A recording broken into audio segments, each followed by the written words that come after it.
प्यारे बच्चों, आज मैं फिर आ गया हूँ आपको जो बोर्ड परीक्षा 2025 में आने वाले जो क्वेश्चन हैं उनके बारे में हम आपको बताएंगे। वीडियो को शुरू से लास्ट तक देखिए क्योंकि ये भी बहुत ही महत्वपूर्ण ये क्वेश्चन है। इनके बारे में आपको मालूम होना चाहिए।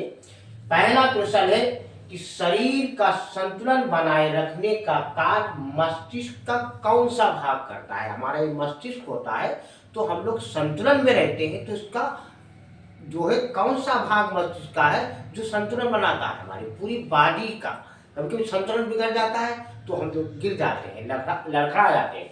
जैसे बच्चा होता है, बच्चे में जो है हमारा जो है इस संतुलन बच्चों का ठीक नहीं रहता है, बच्चे लड़खड़ाते रहते हैं। उनको यदि खड़ा करो तो इस तरीके से उनका बैलेंस हो जाता है। तो कौन सा भाग होता है? वो जैसे शराबी आदमी होता है वो भी लड़खड़ा के चलता है। तो अब मस्तिष्क का कौन सा भाग है कि वो लड़खड़ा के चलता है, वो उसका उसका संतुलन बिगड़ जाता है।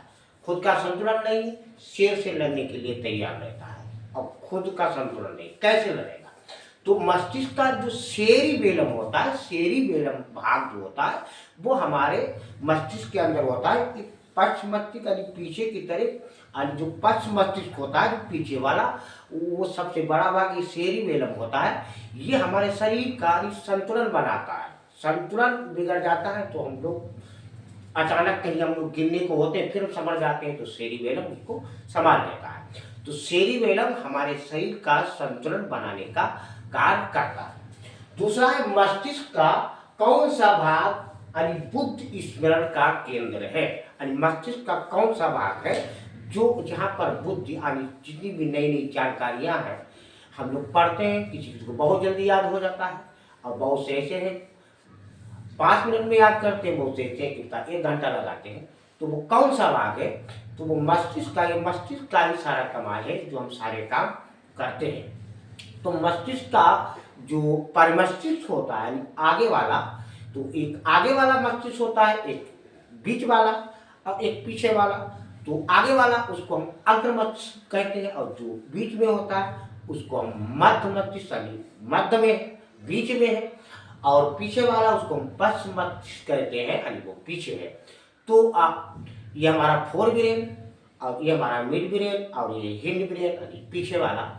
तो जो बुद्धि यानी बुद्धि का स्मरण जो है परिमस्तिष्क करता है आगे वाला, जिसमें सेरिबेलम होता है, और जो संतुलन बनाता है वो पीछे, वो सेरिबेलम होता है। सेरिबेलम और सेरिबेलम में अंतर है, क्योंकि सेरिबेलम में अग्र मस्तिष्क में होता है और सेरिबेलम ये पश्च मस्तिष्क में होता है। तो पश्च मस्तिष्क वाला जो होता है सेरिबेलम, वो संतुलन बनाता है, और बुद्धि स्मरण का ये परिमस्तिष्क हमारा भाग है। प्रतिवर्ती क्रिया किसे कहते हैं? प्रतिवर्ती क्रिया, जैसे कोई पीछे से बहुत ज्यादा अधिक तेज बोले, चिल्लाए, तो हम लोग चौंक जाते हैं। अधिक प्रकाश हो तो आंखें चकाचौंध हो जाती है।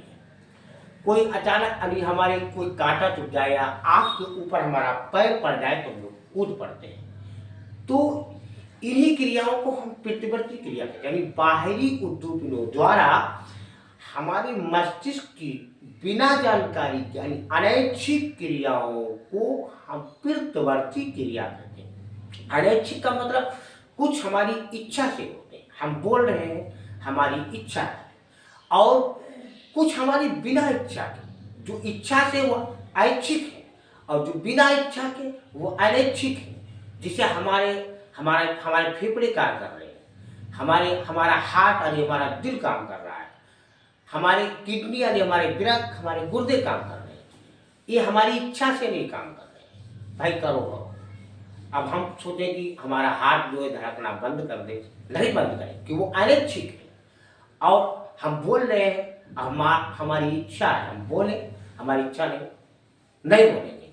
तो ये जो इच्छा से है वो ऐच्छिक है, और जो बिना इच्छा के वो अनैच्छिक है।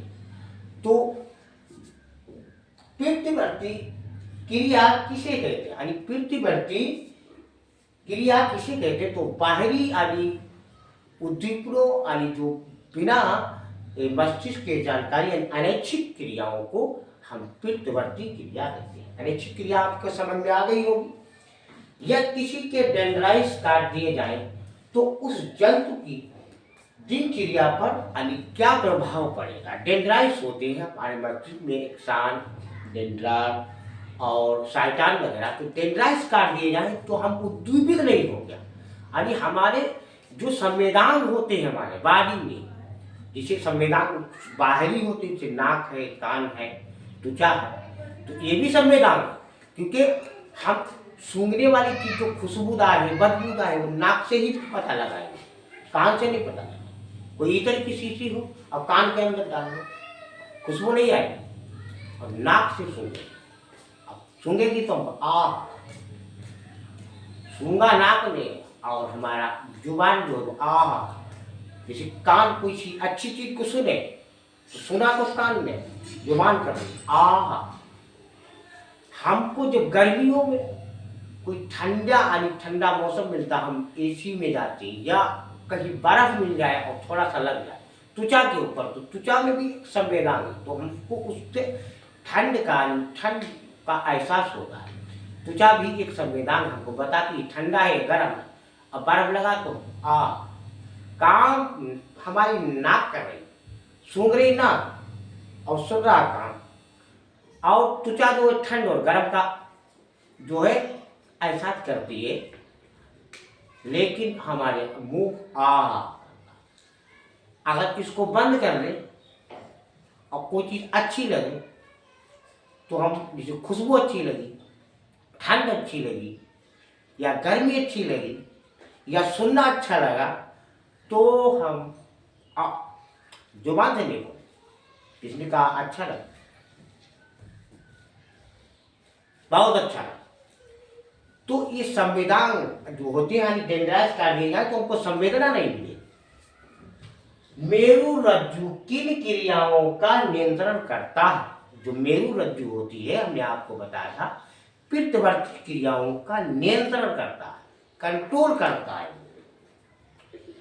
मस्तिष्क के दो कार्य, मस्तिष्क के तो बहुत कार्य, अरे पूरे बॉडी का जितनी भी जैविक क्रियाएं होती है उनका नियंत्रण हमारा मस्तिष्क करता है।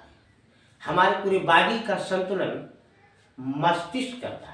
अभी बताया था पक्ष वाला मस्तिष्क जो होता है सेरिबेलम में संतुलन बनाता है। तंत्रिका कोशिका में कौन कौन से भाग होते हैं, तो साइटन, एक्सान और डेंड्रान एक तंत्रिका कोशिका के भाग होते हैं। पराणकुंपी तथा अनुकुंपी किसके भाग है। पराणकुंपी और अनुकंपी किसके भाग है। तो पराणकुंपी जिससे हमारा मस्तिष्क के 3 भाग है, उसको सीएनएस भी बोलते हैं, सेंट्रल नर्वस सिस्टम, और एक होता है एएनएस, जिसको हम ऑटोनोमस नर्वस सिस्टम बोलते हैं, और एक होता है पीएनएस, जिसको हम पेरिफेरल नर्वस सिस्टम बोलते हैं, यानी केंद्रीय तंत्रिका तंत्र, और एक होता है पेरिफेरल तंत्रिका यानी परिधीय तंत्रिका तंत्र, और एक होता है स्वायत्त तंत्रिका तंत्र। तो जो पराणकुंपी और अनुकंपी होते हैं, ये स्वायत्त तंत्रिका तंत्र यानी एएनएस, ऑटोनोमस नर्वस सिस्टम के ये भाग होते हैं। यदि एक व्यक्ति के हाथ में आलपिन चुभा दी जाए तो झटके के साथ, हम लोग को बताया अंगारों पर पैर पड़ जाए तो झटके के साथ कूद पड़ते हैं, और सुई चुभ जाए तो झटके के साथ हाथ हम अपना पीछे हटा लेते हैं। तो ये कौन सी क्रिया है। आलपिन वो भी सुई की तरह होती है, अंदर चुभा दी जाए तो झटके के साथ तुरंत निकाले। तो ये क्रिया जो होती है यानी ये हाथ को हटा लेते हैं, कौन सी क्रिया है, ये पित्तवर्ती क्रिया है। किस हार्मोन की कमी से अस्थियां कोमल और टेढ़ी हो जाती है। कौन सा हार्मोन है हमारे बॉडी में, हमारे शरीर में, जिसकी यदि कमी हो जाए तो हमारी अस्थियां यानी हड्डियां, इन्हीं को अस्थियां यानी इसी को हड्डियां बोलते हैं, तो कोमल हो जाती, टेढ़ी हो जाती। तो एक हार्मोन होता है पैराथायराइड हार्मोन, उसकी कमी से हमारी अस्थियां टेढ़ी और कमजोर हो जाती है। इंसुलिन किस अंतःस्रावी ग्रंथि से स्रावित होता है। इंसुलिन एक हार्मोन है, तो इंसुलिन हमारे पैंक्रियास जो होता है, जिसको अग्नाशय बोलते हैं, वो अंतःस्रावी ग्रंथि वहां से स्रावित होता है। इंसुलिन की कमी से मधुमेह रोग या इसको डायबिटीज यानी शुगर का रोग हो जाता है। ऑक्सिन के दो कार, ऑक्सिन ये भी हार्मोन होता है पेड़ पौधों में। इसके दो कार, एक कोशिका वृत्त यानी पौधा जो होता है उसकी लंबाई को नियंत्रित करता है और उसकी लंबाई को, उसकी जड़ें जो होती है उनके विस्तार को नियंत्रित करता है, उसकी लंबाई को बढ़ाता है। इसके दो कारण। नलिका विहीन ग्रंथियां किन्हें कहते हैं? नलिका विहीन, एक होती नलिका रहित यानी जिनमें नलिकाएं नहीं होती हैं उनको हम नलिका विहीन ग्रंथियां कहते हैं, और जिनमें नलिकाएं होती हैं उनको नलिका, जिनमें नलिकाएं नहीं होती उनको नलिका रहित बोलते हैं। जिनमें नलिकाएं विहीन मतलब जिनमें नलिकाएं नहीं होती वो नलिका विहीन, और नलिका रहित जिनमें नलिकाएं होती वो नलिका विहीन बोलते हैं। लैंगरहैंस की द्वीपकाएं कहाँ पाई जाती है? लैंगरहैंस एक वैज्ञानिक थे, उन्होंने पेंक्रियाज में छोटे छोटे द्वीप देखे थे 20-10 लाख, तो उसको वो पेंक्रियाज में होती है, तो पेंक्रियाज जिसको अग्नाशय बोलते हैं, तो अग्नाशय के अंदर लैंगरहैंस की द्वीपकाएं होती है। कोशा विभाजन को कौन सा हार्मोन प्रेरित करता है? कोशा विभाजन को ऐसा कौन सा हार्मोन है जो प्रेरित कर देता है? तो साइटोकाइनिन एक हार्मोन है जो कोशा विभाजन को प्रेरित करता है। रुधिर में शर्करा की मात्रा किस हार्मोन द्वारा नियंत्रित होती है? कौन सा हार्मोन है जिसमें रुधिर में जो शर्करा होती है उसको कंट्रोल करता है? इंसुलिन।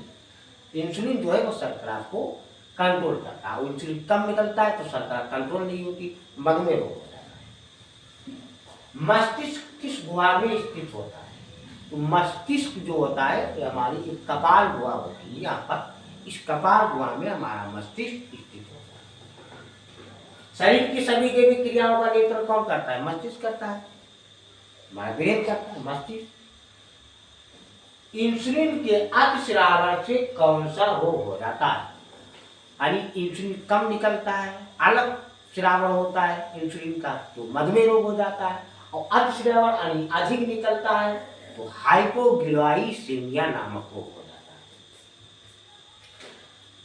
पादपों में यानी पेड़ पौधों में दो वृद्ध सहायक हार्मोन जो वृद्धि में सहायता करते हैं, तो एक होता है ऑक्सिन और एक होता है जिबरेलिन। ये दो हार्मोन है जो पौधों यानी जो पेड़ पौधे होते हैं उनकी वृद्धि में सहायक होते हैं। बच्चों आपको समझ में आ गया होगा, लाइक और सब्सक्राइब।